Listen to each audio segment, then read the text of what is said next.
proseguimos a la proclamación de la palabra, para lo cual vamos a buscar la lectio divina que se encuentra en el libro del profeta Daniel, en el capítulo 1,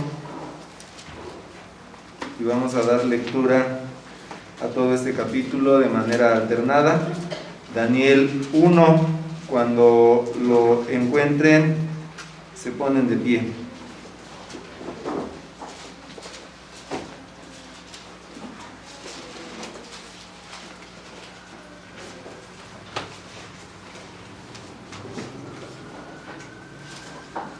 La palabra de nuestro Dios dice: en el año tercero del reinado de Joacim, rey de Judá, vino Nabucodonosor, rey de Babilonia, a Jerusalén y la sitió.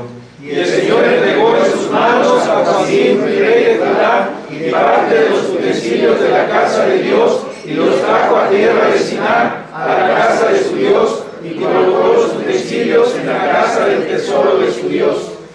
Y dijo el rey a Aspenaz, jefe de sus eunucos, que trajese de los hijos de Israel, del linaje real de los príncipes, Muchachos de quienes no es tacha alguna, de buen parecer, enseñados en toda sabiduría, sabios en ciencia y de buen entendimiento, e idóneos para estar en el palacio del rey, y que les enseñase las letras y la lengua de los caldeos. Y le señaló el rey ración para cada día de la provisión de la comida del rey y del vino que él bebía, y que los criase 3 años, para que al fin de ellos se presentasen delante del rey. Entre estos estaban Daniel, Ananías, Misael y Azarías, de los hijos de Judá. A estos el jefe de los eunucos puso nombres, puso a Daniel Beltsasar, a Ananías Sadrach, a Misael Mesac y a Azarías Abed-nego. Y Daniel propuso en su corazón no contaminarse con la porción de la comida del rey, ni con el vino que él bebía. Pidió por tanto al jefe de los eunucos que no se obligase a contaminarse. Y puso Dios a Daniel en gracia y en buena voluntad con el jefe de los eunucos. Y dijo el jefe de los eunucos a Daniel: temo a mi señor el rey, que señaló vuestra comida y vuestra bebida, pues luego que él vea vuestros rostros más pálidos que los de los muchachos que son semejantes a vosotros, condenaréis para con el rey mi cabeza. Entonces dijo Daniel a Melsac, que estaba puesto por el jefe de los eunucos sobre Daniel, Ananías, Misael y Azarías: Te ruego que hagas la prueba con tus siervos por 10 días, y nos des legumbres a comer y agua a beber. compara luego nuestros rostros con los rostros de los muchachos que comen de la ración de la comida del rey, y haz después con tus siervos según veas. Consintió pues con ellos en esto, y probó con ellos 10 días. Y al cabo de los 10 días pareció el rostro de ellos mejor y más robusto que el de los otros muchachos que comían de la porción de la comida del rey. Así pues, Melsac se llevaba la porción de la comida de ellos, y el vino que habían de beber, y les daba legumbres. A estos 4 muchachos Dios les dio conocimiento e inteligencia en todas las letras y ciencias, y Daniel tuvo entendimiento en toda visión y sueños. Pasados fueron los días, al fin de los cuales había dicho el rey que los trajesen, al jefe de los eunucos los trajo delante de Nabucodonosor. Y el rey habló con ellos, y no fueron hallados entre todos ellos otros como Daniel, Ananías, Misael y Azarías. Así, pues, estuvieron delante del rey.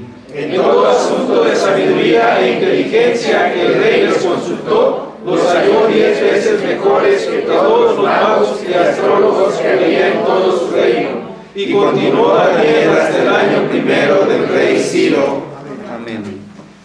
Asimismo, puestos de pie, vamos a entonar la alabanza: Padre, tu palabra es mi delicia, número 45. De la segunda parte del himnario Las Sagradas Escrituras, compuesta por John T. Gray y traducida por Juan Bautista Cabrera.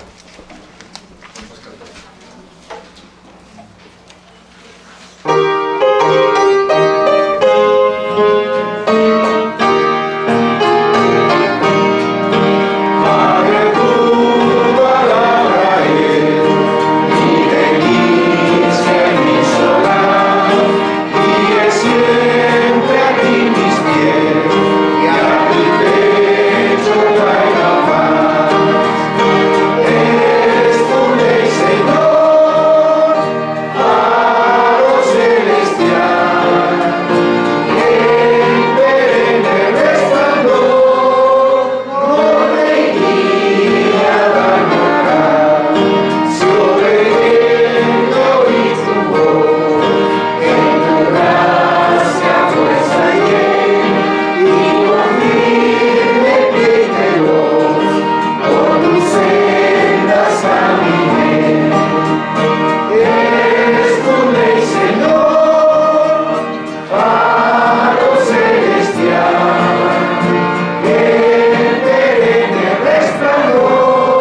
Así puestos de pie, vamos a recibir la palabra de nuestro Dios, que viene el día de hoy en boca de nuestro pastor, el presbítero Misael Custodio Villa, y tiene por título un llamado al liderazgo cultural.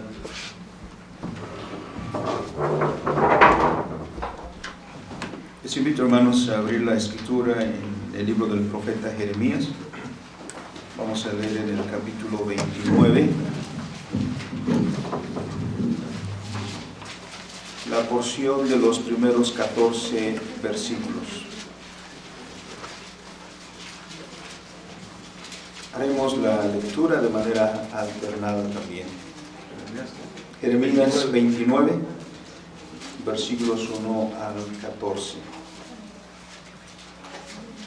Dice la palabra del Señor: estas son las palabras de la carta que el profeta Jeremías envió de Jerusalén a los ancianos que habían quedado, de los que fueron transportados, y a los sacerdotes y profetas, y a todo el pueblo que Nabucodonosor llevó cautivo de Jerusalén a Babilonia.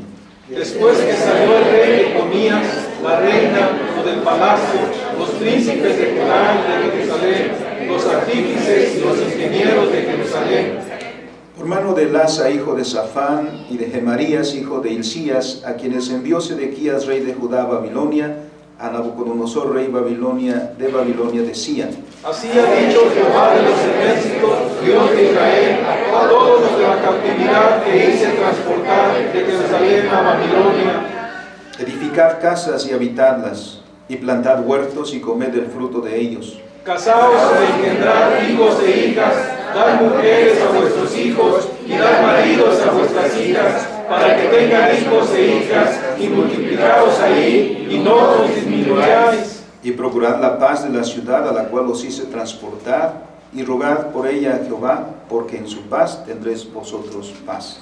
Porque así ha dicho Jehová de los ejércitos, Dios de Israel: no os engañen vuestros profetas que están entre vosotros, ni vuestros adivinos, ni atendáis a los sueños que soñáis. Porque falsamente os profetizan ellos en mi nombre, no los envié, ha dicho Jehová. Porque así dijo Jehová: cuando en Babilonia se cumplan los 70 años, yo os visitaré y despertaré sobre vosotros mi buena palabra, para haceros volver a este lugar. Porque yo sé los pensamientos que tengo acerca de vosotros, dice Jehová, pensamientos de paz y no de mal, para daros el fin que esperáis. Entonces me invocaréis y vendréis y oraréis a mí, y yo os oiré. Y me buscaréis y me hallaréis, porque me buscaréis de todo vuestro corazón.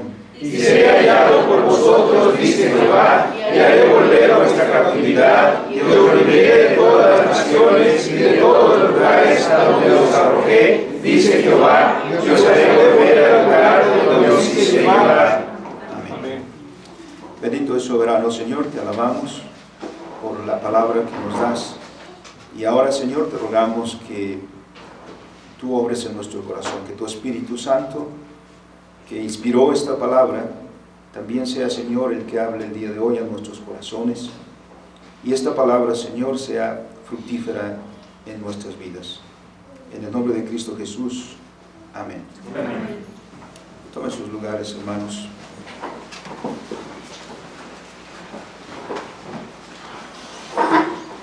Dentro de los temas de la teología sistemática, hay un tema que es el último de los temas, que es la escatología, las cosas del fin. Y de estas cosas del fin resalta obviamente la segunda venida de nuestro Señor Jesucristo. Y todo lo que tiene que ver con esta segunda venida del Señor Jesucristo. Y sin duda que este es un tema que ha despertado, creo que el que más ha despertado la imaginación, no solo de los creyentes, sino de todo mundo. De repente suele pasar que el tema de la escatología se vuelve un tema de moda, sobre todo en los tiempos de crisis. Sobre todo en los tiempos adversos. Por ejemplo, al inicio de la pandemia se escuchaba mucho acerca de esto.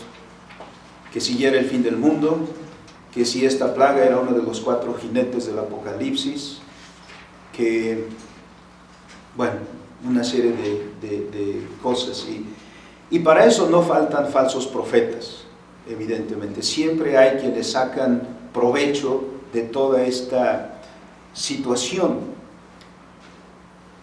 El pastor Velázquez, no sé si era acuñado por él, pero él solía decir en respecto de todo esto, le llamaba la escatoficción, porque está saturado estos temas de la escatología precisamente con ficción. Y esto hace que se pierda el verdadero interés en la palabra de Dios y el significado verdadero de la Escritura.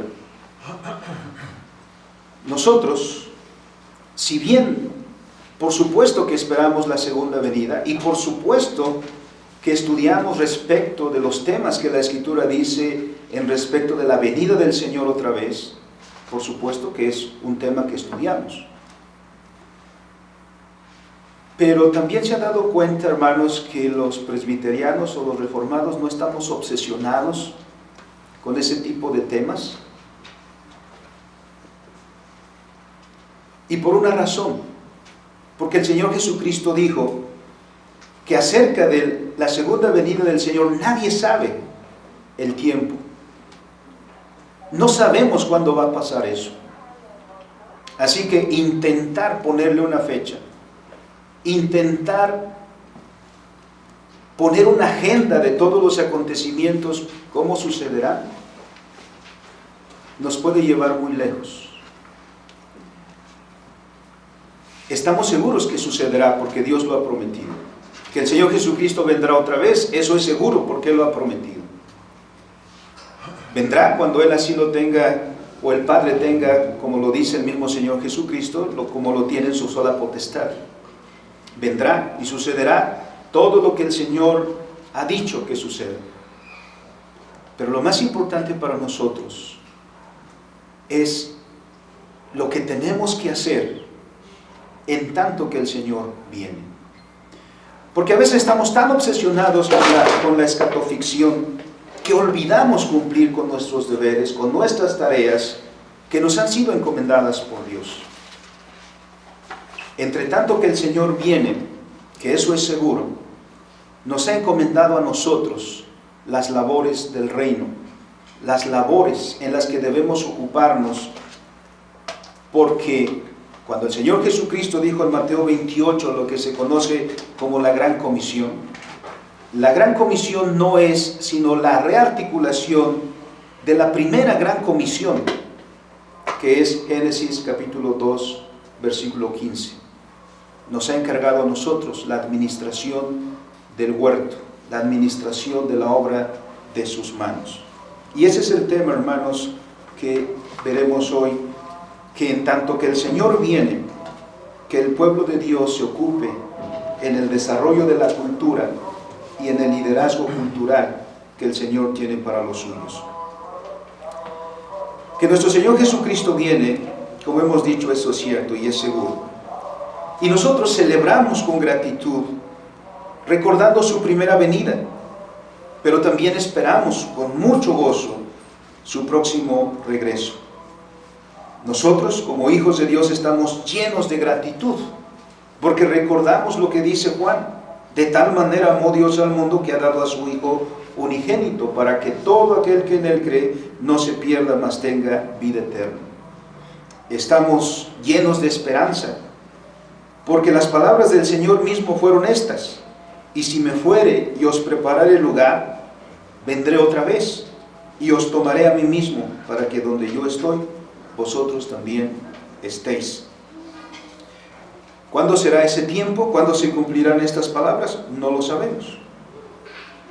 Pero sea el tiempo que dure la espera, nosotros como su iglesia somos llamados a siempre estar en expectativa, dijo el Señor, velando y orando. ¿Cómo ha de esperar la iglesia el regreso de su Señor? En nuestra celebración de Adviento, hermanos, estamos siendo instruidos por la palabra de Dios respecto de esto. El domingo pasado hemos sido instruidos a mantenernos en fidelidad, a permanecer firmes en la vocación a la que hemos sido llamados, como dice el apóstol Pablo a los Efesios. Con el estudio del libro de Daniel, como lo hemos comenzado a leer, somos instruidos precisamente a esto, a mantenernos fieles en medio de una sociedad que vive cada vez más como si Dios no existiera.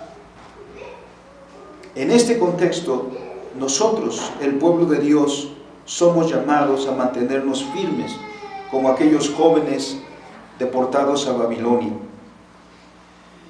Este escenario nos coloca, hermanos, en una disyuntiva. Tenemos dos opciones que son las que más se han tomado. Por una parte, podemos aislarnos con el propósito de no contaminarnos. O podemos intentar acomodarnos con el mundo. Y ya ha habido ejemplos en la historia en el que la iglesia termina por perder su identidad, como sucedió en el tiempo de Constantino, con el resultado de la mundanalización de la iglesia. Elegir cualquiera de estas dos opciones es ir contra las palabras del Señor Jesucristo, porque cuando Él ora a su Padre por los suyos, claramente dice estas palabras: no te ruego que los quites del mundo, sino que los guardes del mal.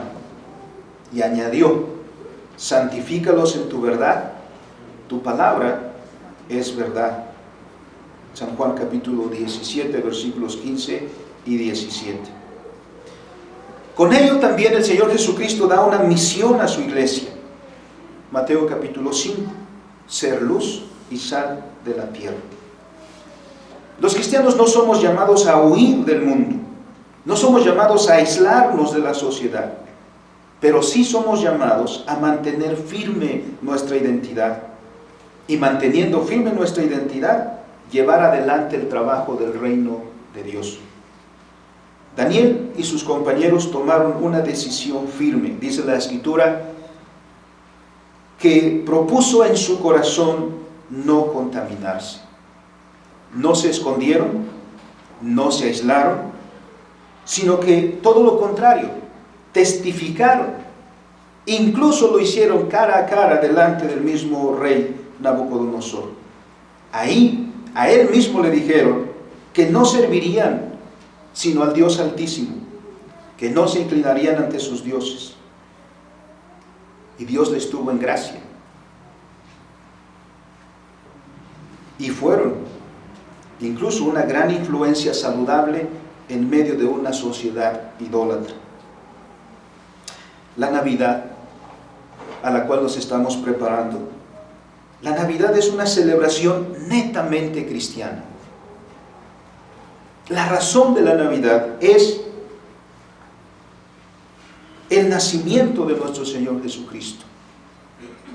El término Navidad viene del latín nativitas, que quiere decir precisamente nacimiento. No a cualquier nacimiento, sino al nacimiento del Salvador del mundo, la segunda persona de la Trinidad, que vino a este mundo en semejanza de sus hermanos, dice Hebreos 2, para redimirlos de sus pecados.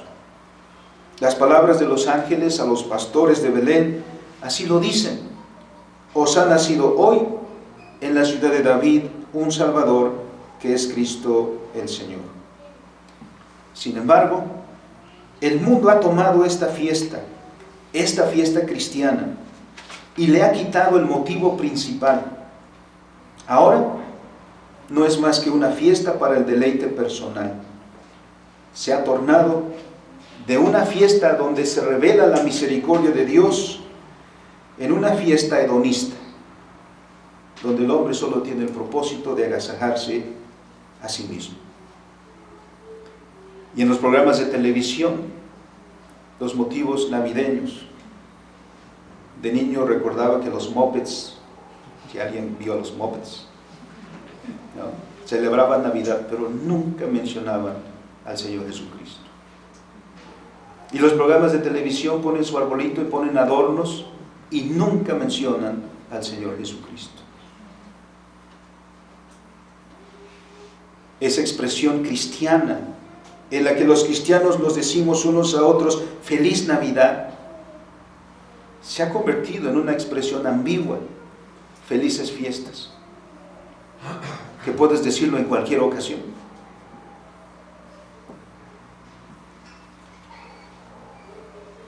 Hasta ahí hemos llegado, hermanos, en las últimas semanas que hemos escuchado en las noticias que se habla de una iniciativa en la Suprema Corte de Justicia de la Nación para que se prohíba poner en los lugares públicos los arreglos navideños, donde tradicionalmente en nuestro contexto las figuras centrales lo ocupan el nacimiento, una recreación de la escena narrada por los evangelios.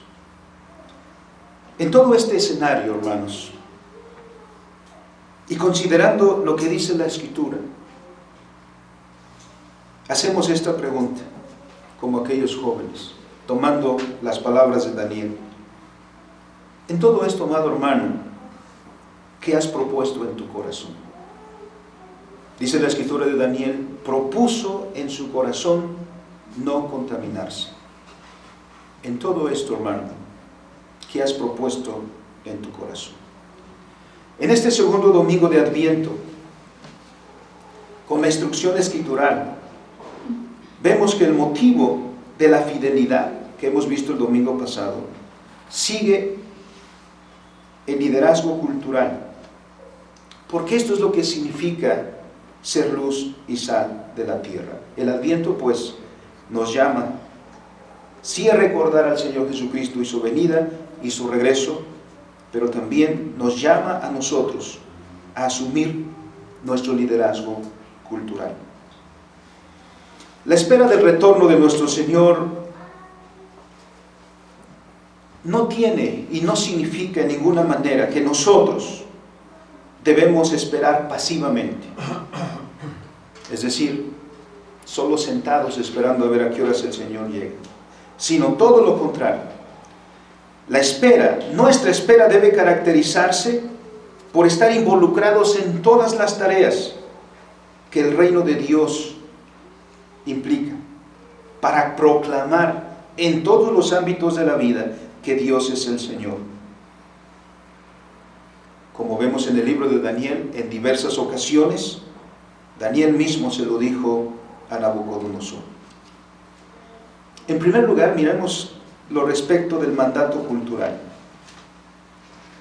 Como dijimos el domingo pasado, el pueblo de Judá fue llevado cautivo a Babilonia. En el año 586 sucedió la tercera y final incursión de Nabucodonosor a Jerusalén. Y llevó cautivos, y entre los que iban cautivos iban estos jóvenes. Este pueblo, estando en Babilonia, sin duda que tendría muchas incertidumbres, o estaría en incertidumbre, porque ¿qué iban a hacer ahí en Babilonia? Una tierra extraña. ¿Qué iban a hacer en ese lugar? ¿Cuál sería su futuro?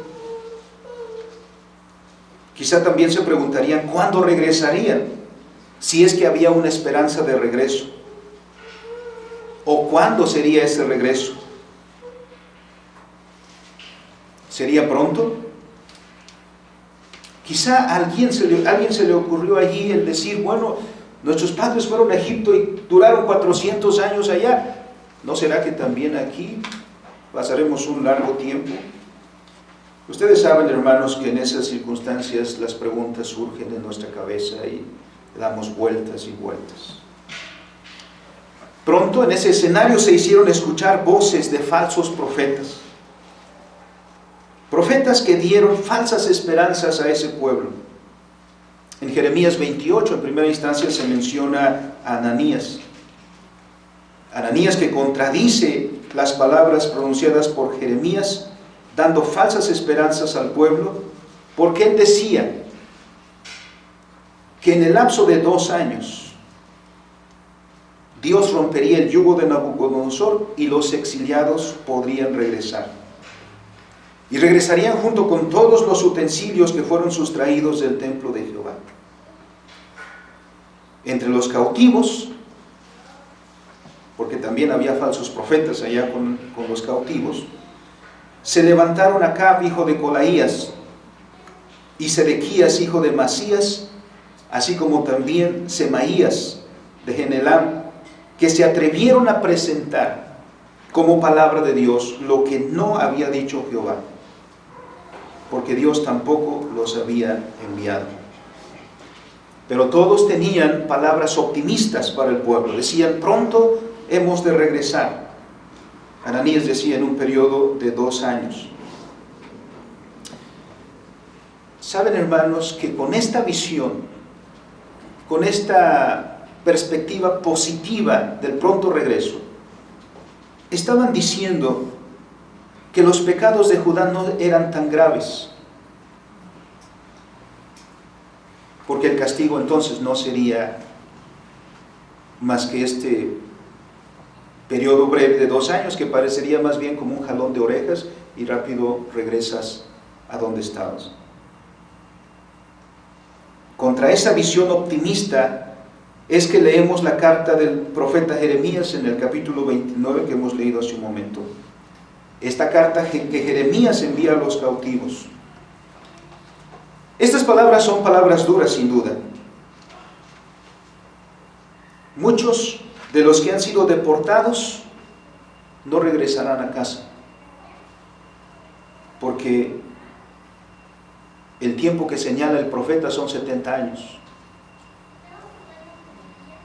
El pueblo se quedará por aquellas tierras 70 años hasta que Dios mismo los visite nuevamente para hacerlos volver a su tierra.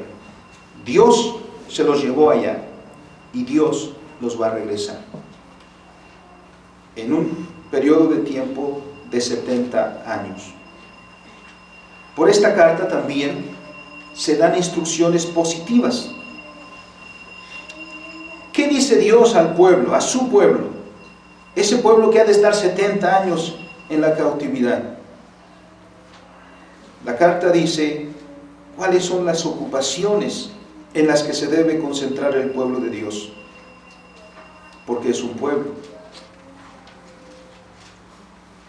Las relaciones con nuestro Dios, o la relación con nuestro Dios como creyentes, no se limita ni entonces ni ahora a actividades culticas, actividades dominicales, o en aquel entonces el Shabbat, el día de reposo, sino que la relación con Dios implica toda nuestra vida. De hecho, se puede decir que la tarea de ser luz y sal de la tierra implica no solo la evangelización con palabras, con el testimonio, sino también con la manifestación de la obra del evangelio en nuestras vidas y los frutos que deben ser manifestados a todos. La carta, como hemos leído, hermanos, en Jeremías 29, nos dice el texto, versículos 5, 6 y 7. Las instrucciones del Señor para este pueblo son, primero, edificad casas y habitadlas. Van a quedarse mucho tiempo. Cuando uno va de visita o va a estar poco tiempo en cierto lugar, o rentas una casa o te quedas en un hotel. No tiene caso que compres una casa, que habites una casa, porque el que hace esto es porque se va a quedar ahí o toda su vida o mucho tiempo. Dios dice, construyan casas y habítenlas. Eso es parte del deber cultural. Siguen como pueblo de Dios. Dios está dando una lección a su pueblo, pero también está edificando al remanente. Y al remanente le dice, instálate en la tierra donde estás. Como lo hemos visto, el Señor dice, yo te llevé. Yo te hice transportar a la tierra de los caldeos. Entonces el Señor quiere que ahí te establezcas, que ahí construyas casas y las habites. En segundo lugar, les instruye a trabajar. El trabajo. Dice el texto: planten huertos y coman del fruto de ellos. Es decir, trabaja y disfruta del fruto de tu trabajo, como encontramos en Eclesiastés también. Esto es lo que el Señor dice, esto es lo que vas a hacer. En tercer lugar, dice: formen familias, cásense, que sus hijos se casen. Dice el versículo 6: casaos y engendrad hijos e hijas. Dad mujeres a vuestros hijos y dad maridos a vuestras hijas. Una institución fundamental para el pueblo de Dios es la familia y es el matrimonio. Porque miren cómo termina ese versículo. Dice el Señor: para que no os disminuyáis. Vemos un caso de estos hermanos en Egipto. ¿Por qué el faraón en Egipto, en tiempos de la cautividad de Israel allá? Bueno, no fue una cautividad, pero sí al final fue una esclavitud. Al principio no fueron por eso. Pero ¿por qué el faraón comenzó el proyecto de, ¿cómo se llama hoy? Planned Parenthood. ¿No? Faraón comenzó un programa de control natal. ¿Y dirigido a quién específicamente? ¿Por qué? Crecían y eran prósperos, multiplicaban mucho. Crecían, eran prósperos. Y ellos dijeron: un día se les ocurre a estos levantarse, sublevarse, y nos acaban a nosotros. A veces me pregunto si no hemos caído en esa estratagema del enemigo.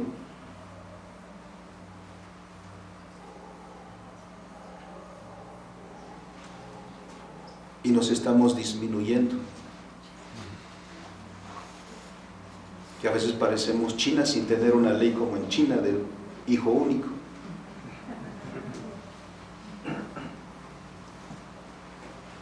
Porque el Salmo 127 dice: herencia de Jehová son los hijos. Y una de las características de la bendición desde tiempo de Moisés es: no yo te multiplicaré tu cosecha, tu alacena, sino dice tus hijos.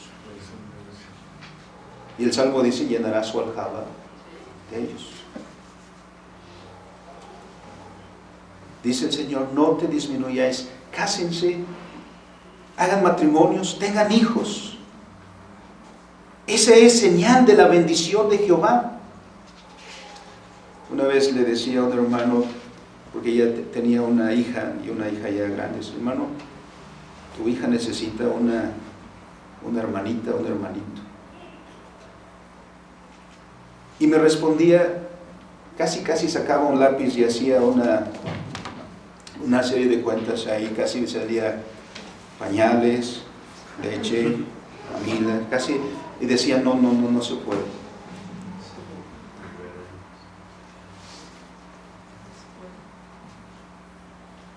Los jóvenes no se quieren casar ahora.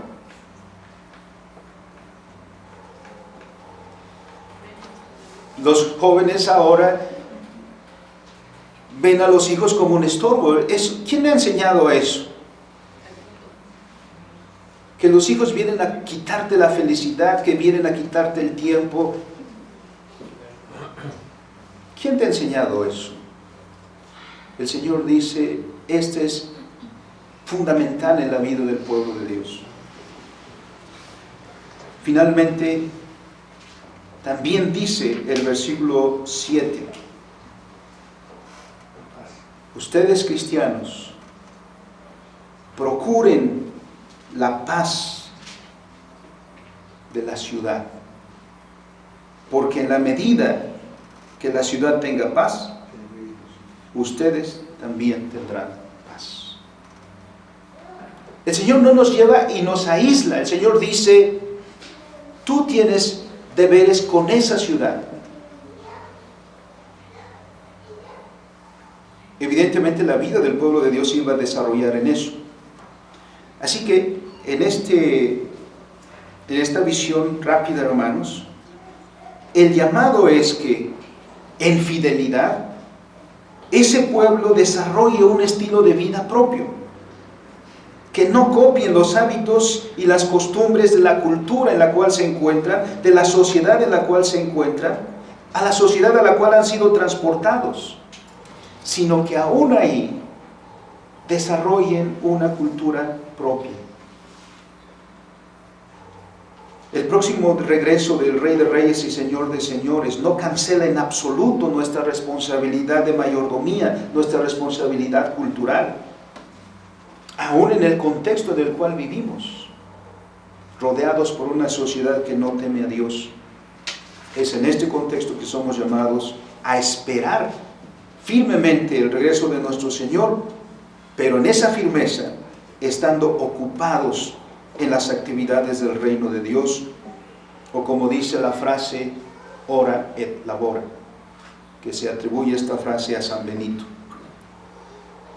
pero que repitieron en la Reforma también. Ora et labora quiere decir ora y trabaja. En este punto miramos, y en el desarrollo cultural, la responsabilidad familiar que tan importante es. Mucho después de lo que narra el capítulo 1 de Daniel, como lo leemos también en el libro de Esther, Amán tramó un plan para exterminar al pueblo judío, y así se lo planteó a Asuero. Ya era el imperio persa.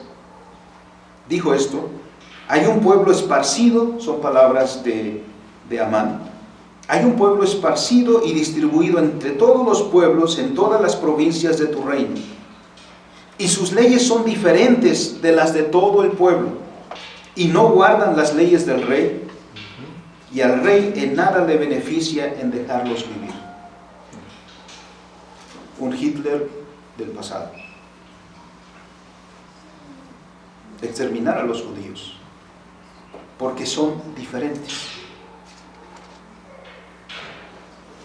La pregunta que hago en este contexto, hermanos: ¿cómo es posible que mucho tiempo después de la llegada de los cautivos se haga notorio que, estando esparcidos por todo el imperio persa, se hace notorio que hay un pueblo que mantiene su identidad, que no se ha mezclado, que tiene su identidad? Un pueblo que se distingue en medio del pueblo en el cual habita. ¿Por qué? Y clave importante en todo eso es la familia.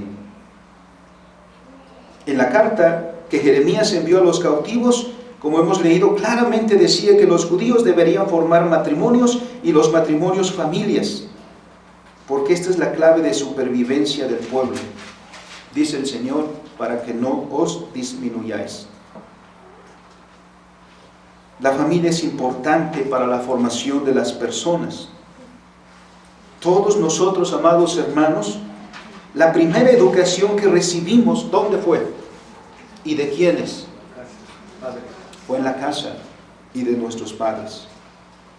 Porque es en la casa donde comenzamos a recibir las enseñanzas, primero, de que hay un Dios.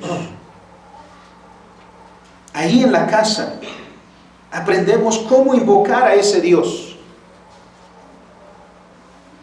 Los hijos de hogares cristianos apenas comienzan a hablar, y entre las palabras que inician a aprender es Dios.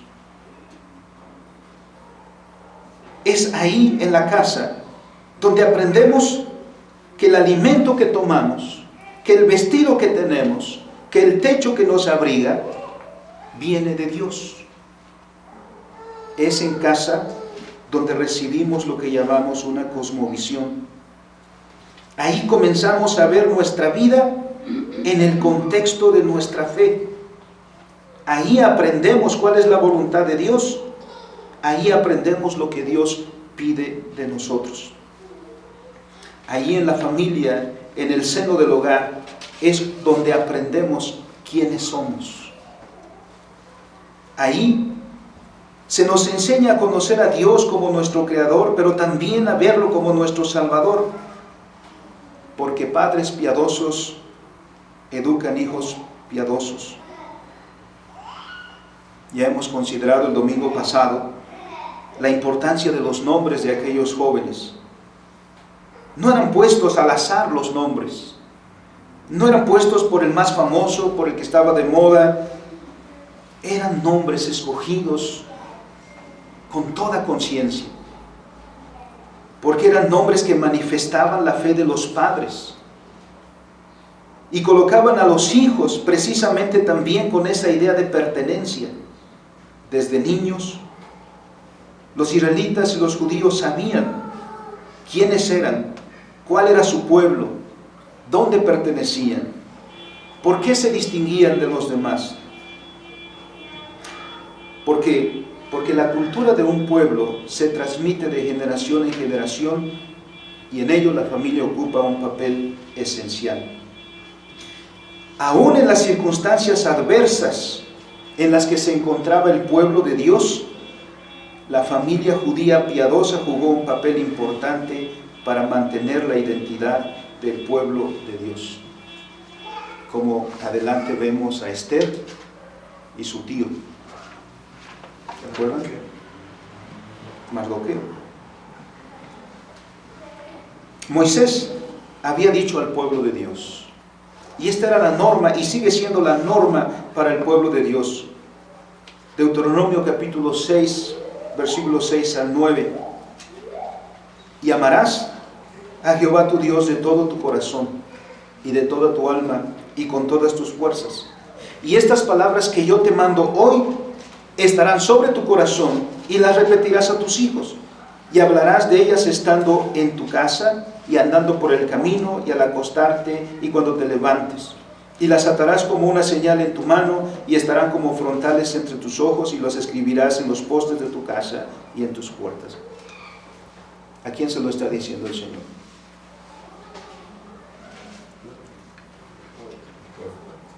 A su pueblo, pero particularmente a los padres. ¿Cómo es que sobrevive la cultura cristiana? Con padres comprometidos con estas palabras que el Señor dice. Por lo tanto, concluyendo este punto, hermanos, padres, vean lo importante que es el papel que Dios les ha dado para que el pueblo de Dios siga adelante, para que la fe cristiana permee la vida de nuestros hijos.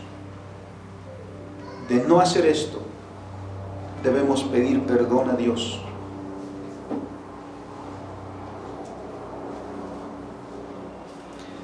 Pero además de la familia, la iglesia institucional también tiene una responsabilidad importante. Por cuestión del tiempo, hermanos, no entraremos en muchos detalles, pero diremos que la iglesia institucional tiene un papel que jugar en la preservación de la cultura cristiana, porque evidentemente la raíz fundamental de todo es la Escritura. Y como nos recuerda Calvino, la predicación de la palabra es el único medio establecido por Dios para la edificación de su pueblo. El templo de Jehová fue saqueado y fue destruido en la tercera incursión de Nabucodonosor. Y como no era posible levantar en cualquier lugar otra edificación, aunque el pueblo lo quisiera, porque Dios únicamente había ordenado esa construcción.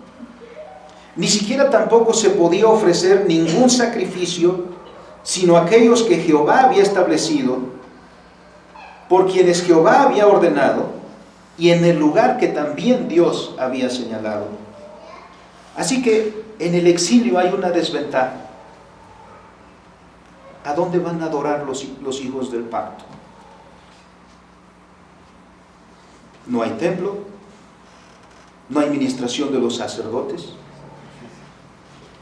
En el exilio, el templo y los sacrificios fueron sustituidos por las reuniones para la enseñanza de la Torá.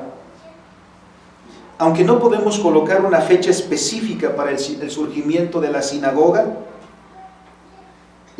surgió en este contexto. La sinagoga es un lugar de reunión. Eso es lo que significa. Los judíos en el exilio establecieron estos lugares de reunión donde se enseñaba la Torá.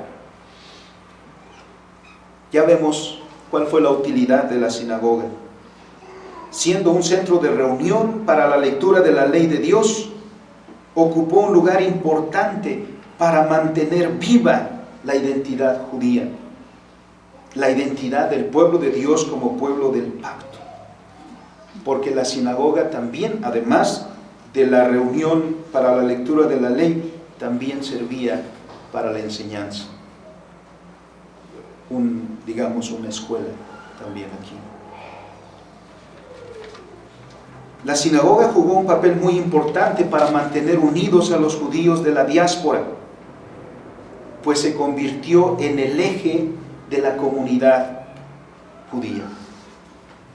Ustedes pueden ver, hermanos, hasta el día de hoy, las comunidades judías en cualquier lugar del mundo giran en torno de la sinagoga.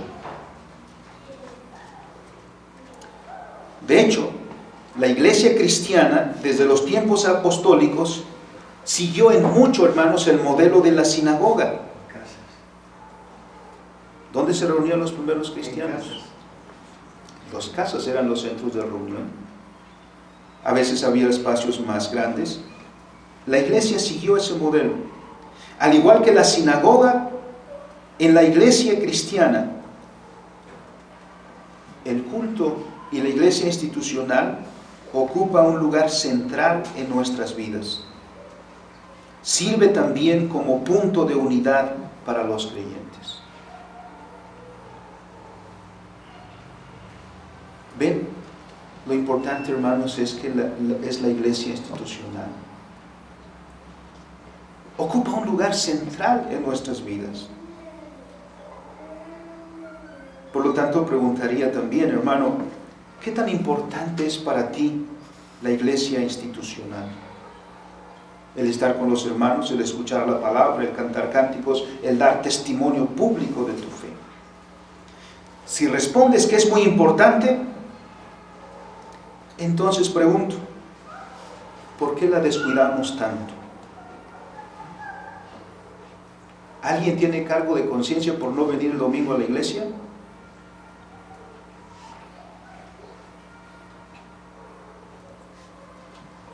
No los veo muy arrepentidos a muchos hermanos. Una ocasión, en un aniversario de una iglesia, un hermano me invitó y me insistió y finalmente pues fuimos.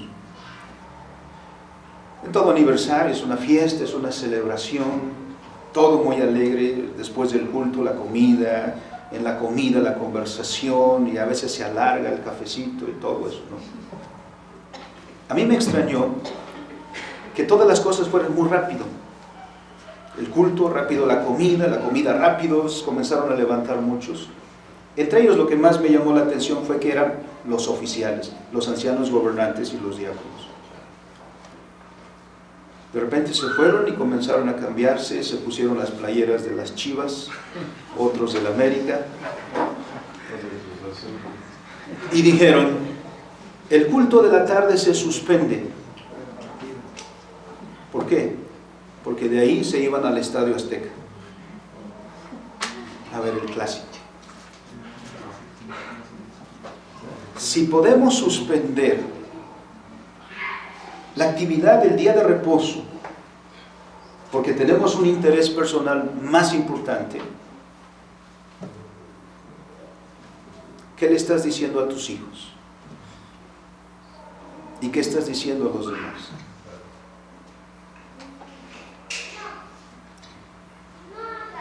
Si tu hijo ve eso en ti,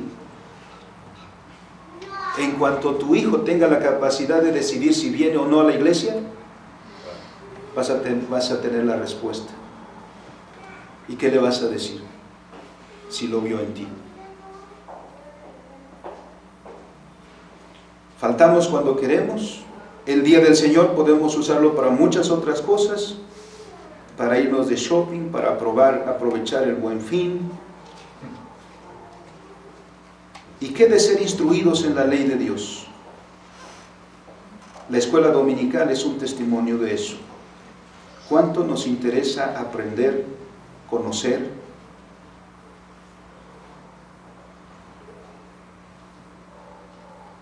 ¿Es así como se prepara una comunidad fuerte?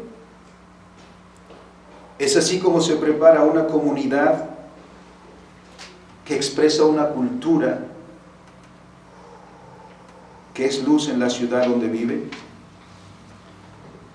Cada uno debe responder a esa pregunta.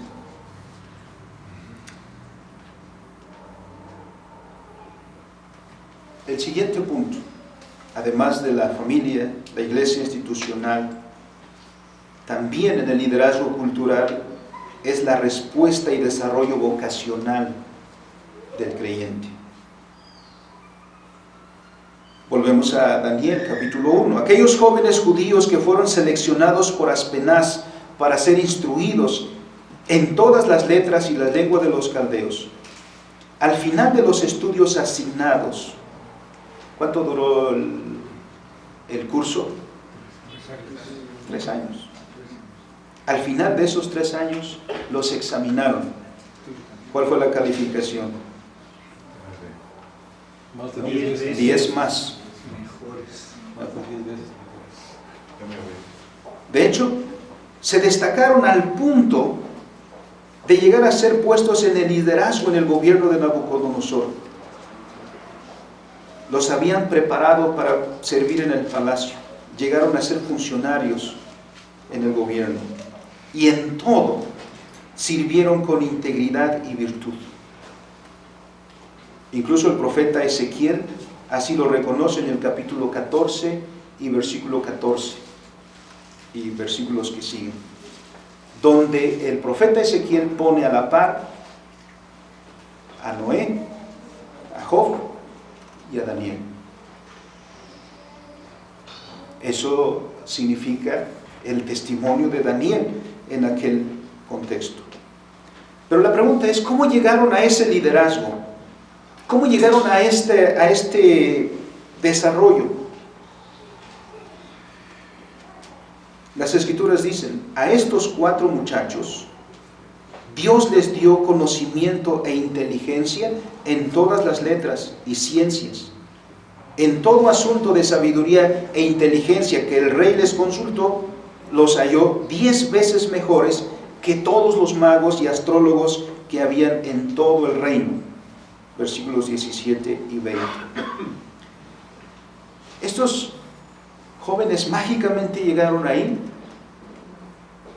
A veces los cristianos parece que tenemos esa perspectiva, ¿no? Voy a orar al Señor para que me dé un trabajo. Y apenas estás empezando, llegas y dices, ando buscando trabajo de gerente.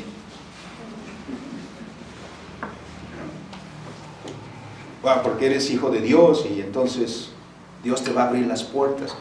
A veces como que pensamos eso y que la oración va a ser como una llave mágica que el Señor nos va a dar así, mágicamente. Olvidamos la responsabilidad. Estos jóvenes fueron dotados con talentos, con dones, dice el versículo 17, que fueron evidentes a todos a quienes estuvieron en derredor de ellos. Esto no sucedió de manera instantánea. No es de la noche a la mañana que estos jóvenes llegaron a tener todo este conocimiento, toda esta sabiduría.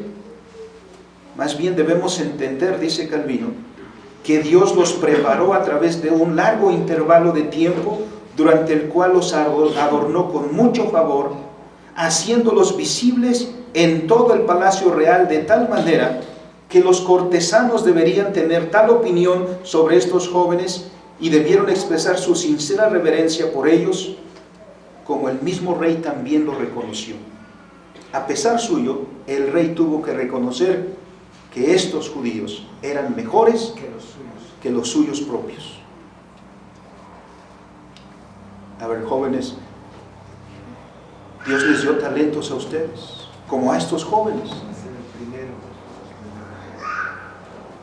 ¿De dónde vienen los talentos para la música, pero también para las matemáticas y para la física y para toda ciencia? Uno no se vuelve arquitecto de la noche a la mañana. Uno no se vuelve arquitecto por el mero hecho de desear serlo, ni ingeniero, ni llega a ser astronauta por el mero hecho de soñarse alguna vez en la luna, para que muchos están en la luna desde hoy. Eso no sucede de la noche a la mañana. Para llegar allí, ¿qué se necesita? Estudio, preparación, educación, conocimiento de la estructura, del mundo de Dios. ¿Y de dónde vienen esos talentos? Dios mismo. Porque te quiere a ti en los puestos de liderazgo cultural. Así que cuando nosotros enviamos a los hijos a la escuela y los hijos nos preguntan, papá, ¿por qué tengo que ir a la escuela? Y les respondemos, para que no seas pobre como yo. Es un mal enfoque de la educación. Estamos poniendo, como dice el Señor Jesucristo, la añadidura delante del principio. ¿Para qué estás estudiando? Para que desarrolles esos talentos, para que conozcas toda ciencia y letra que hay que conocer, porque esos talentos te los dio Dios. Y si tú, hermano, te reconocen los maestros, te reconocen el círculo donde estás y dicen, mira, qué buen estudiante eres, eso es para la gloria de Dios. Para mañana cuando digan, qué buen médico es este, para la gloria de Dios. Qué buen ingeniero es este, para la gloria de Dios. Qué vergüenza para aquel que digan es chambón, deja las cosas a medias. Tiene talento, pero qué desperdicio. Estos jóvenes llegaron a través de la educación, de la enseñanza, 3 años ahí estudiando. El Señor los acompañó, los dotó de talentos. Sí, por supuesto, la gracia de Dios está con ellos, como la gracia de Dios está con nosotros también el día de hoy.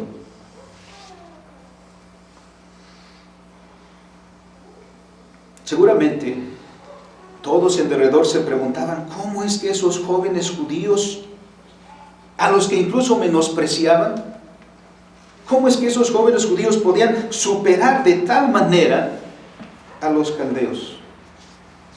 Nabucodonosor no había escatimado gastos en la preparación, no solo de ellos, sino de su pueblo, de sus jóvenes. Por eso, hermanos, en primer lugar,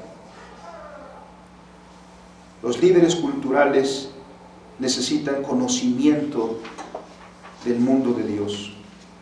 Algún aspecto de la creación Dios te está llamando. Porque los líderes no se improvisan, ni se hacen con la mera intención de serlo. Cualquiera que recibe un puesto de liderazgo es porque ha sido preparado para ello. El líder debe ser un experto en aquella materia para la que está llamado a servir. Si recordamos al doctor Peter Schultz, a esto le llama visión. Necesita visión. Y estos jóvenes tienen visión. Nos dice la Escritura que esos jóvenes se destacaron en toda sabiduría e inteligencia. En los compañeros de Daniel, y Daniel mismo, dice la Escritura, Dios les dio Vamos al texto, hermanos, Daniel capítulo 1.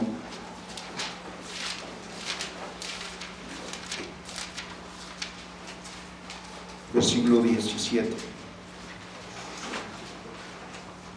Dios les dio conocimiento e inteligencia en todas las letras y ciencias. De esto no debemos sino entender que se refiere al conocimiento científico. Diríamos hoy, el conocimiento en la gramática, la retórica, la aritmética, la geometría, la astronomía. En todo esto los caldeos eran duchos, eran conocedores de todo esto. Ahí aprendieron. Pero, ¿cuál es el problema de los caldeos? La idolatría. Los caldeos manifiestan gran conocimiento del orden de la creación. ¿Quién no ha escuchado de los jardines colgantes de Babilonia? Fueron ellos los que inventaron el ladrillo cocido, lo que les permitió levantar los gigantescos zigurat.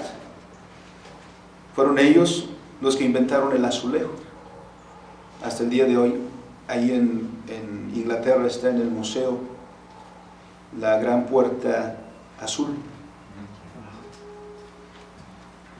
Sí. Sin embargo, entre los caldeos este conocimiento de la estructura se había corrompido por falta de dirección, es decir, de la comprensión correcta de la realidad. Por eso los caldeos estaban llenos de supersticiones. Por ejemplo, en lugar de la ciencia genuina, la corrompieron el estudio de las estrellas. ¿Y a dónde llegaron?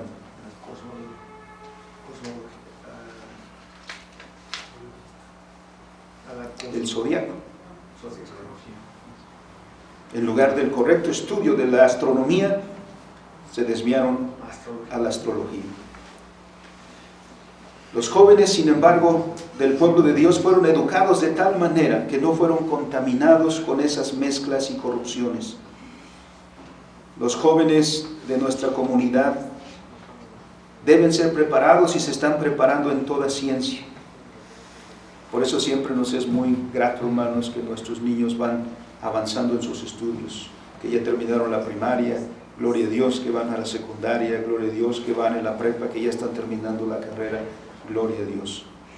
Oramos porque ese conocimiento no se corrompa, sino que se preserve para la gloria de Dios en un ejercicio de liderazgo en el mundo de nuestro Señor.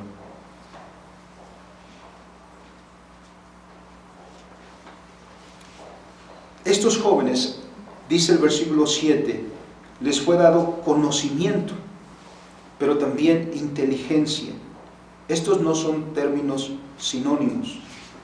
El segundo término habla de que eran jóvenes prudentes, es decir, que no solamente tenían información, sino que podían aplicar porque tenían discernimiento. Eso los destacaba.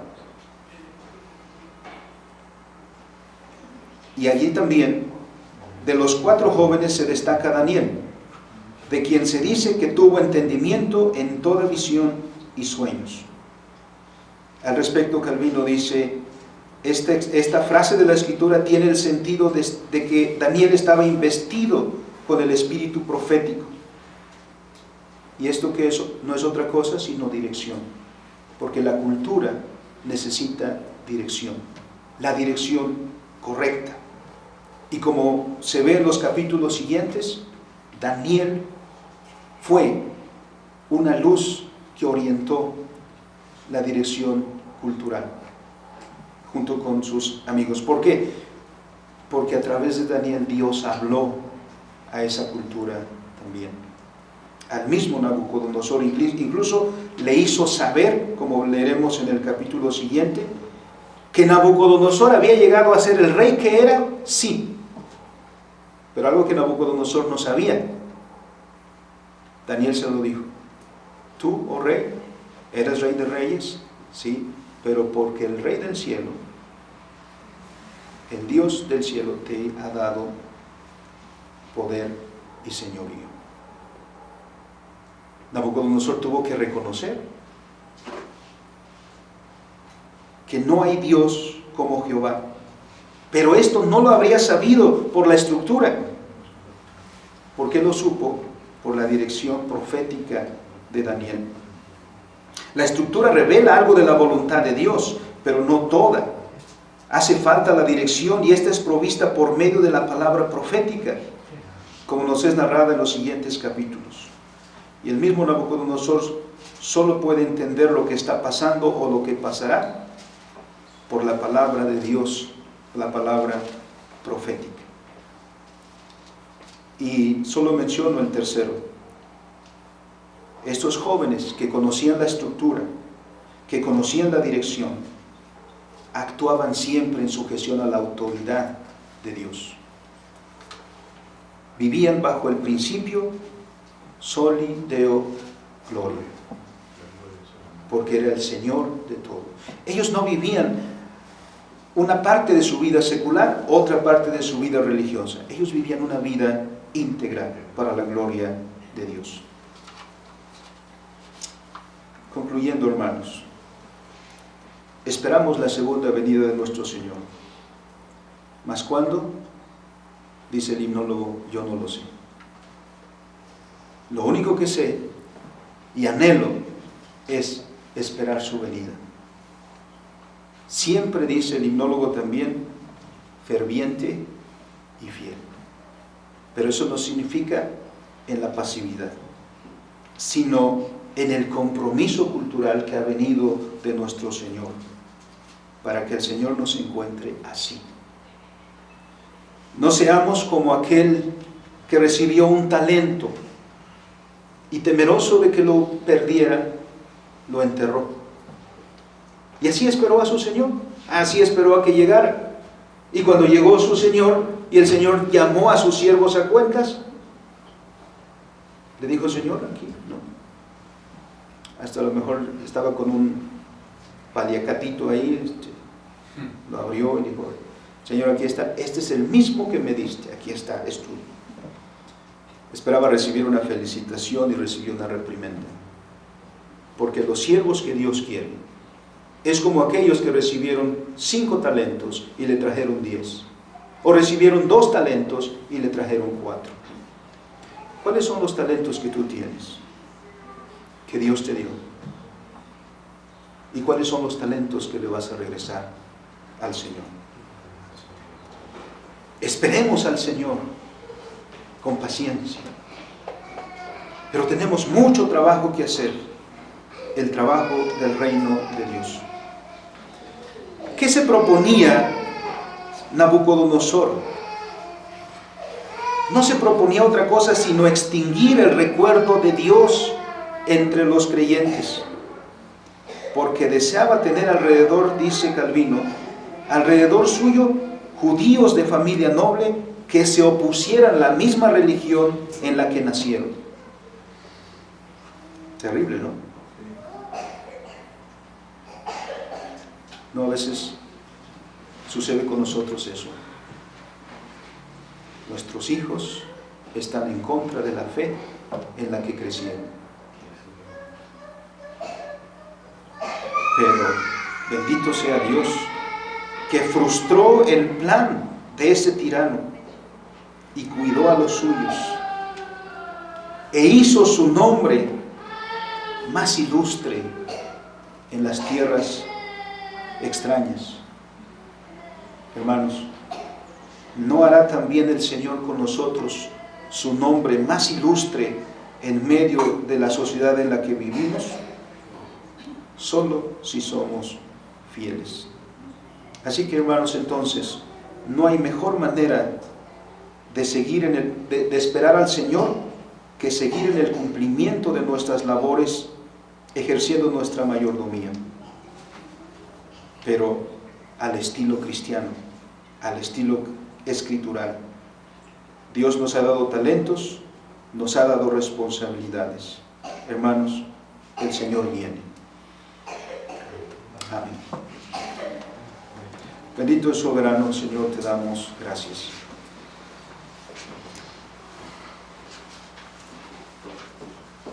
Al mirar, Señor, lo que hemos hecho, casi nos dan ganas de decir, Señor, todavía no vengas.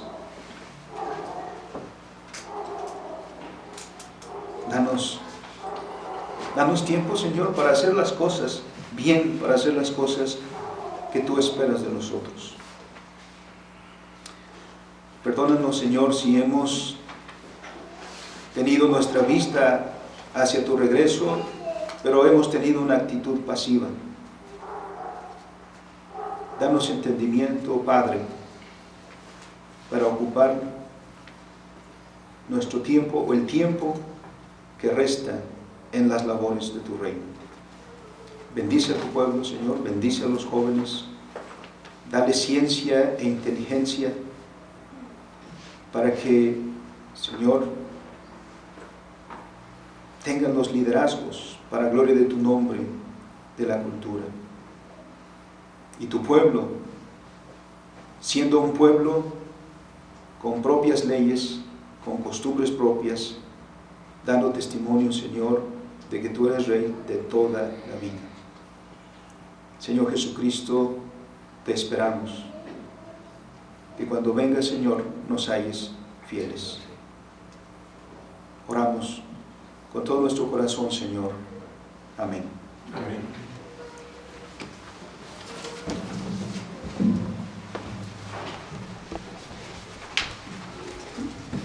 Damos